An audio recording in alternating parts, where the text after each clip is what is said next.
Okay, it's all a bit spooky, but I wanted to do just a quick late night stream because I just finished this stuff.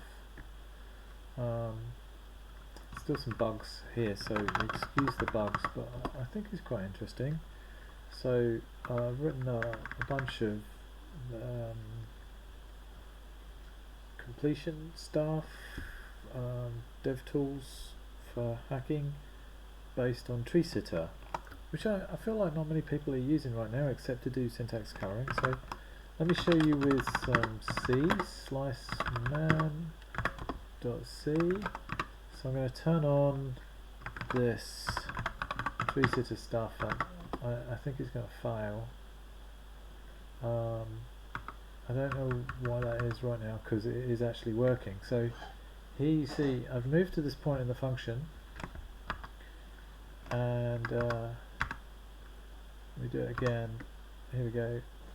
So you can see the menu that's coming up at the bottom underneath the bar down here.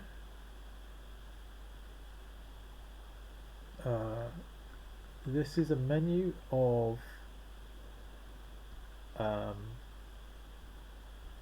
identifiers that are declared in this function that are in scope, that are above where I'm sat.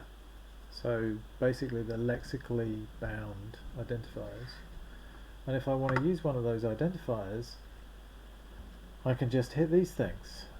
So let's say I want to do something like I don't know, we're going to increment the new block index, so I can just go Control C1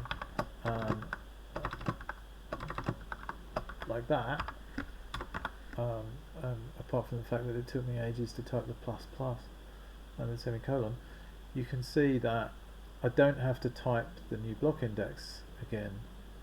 So rather than just completing and pressing tab all the time, I think getting those kind of options is kind of good, and really it just stops me from getting in a mess about identifier names. I don't have to type them again. Of course I could use some completion thing, but I found that all of those are kind of frustrating. Why are they frustrating? Because they don't have the knowledge that I have from Treesitter. So Treesitter can tell me all of this information about the function, so that's really useful. Have I done anything else with it?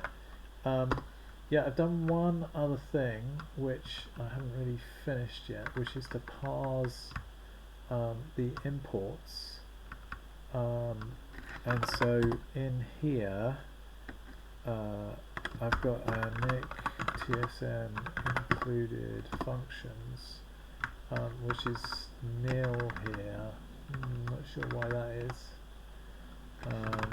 Maybe I could call it directly nick tsn parse imports. Maybe I could just call that nick tsn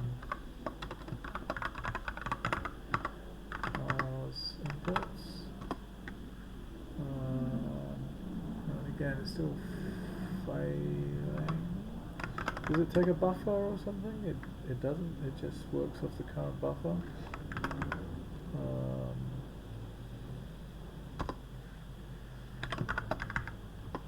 It didn't work though. Okay, but I did have that working earlier on. Anyway, there we go.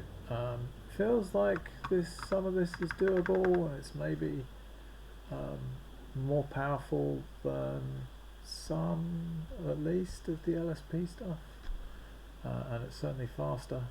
Okay, thanks very much.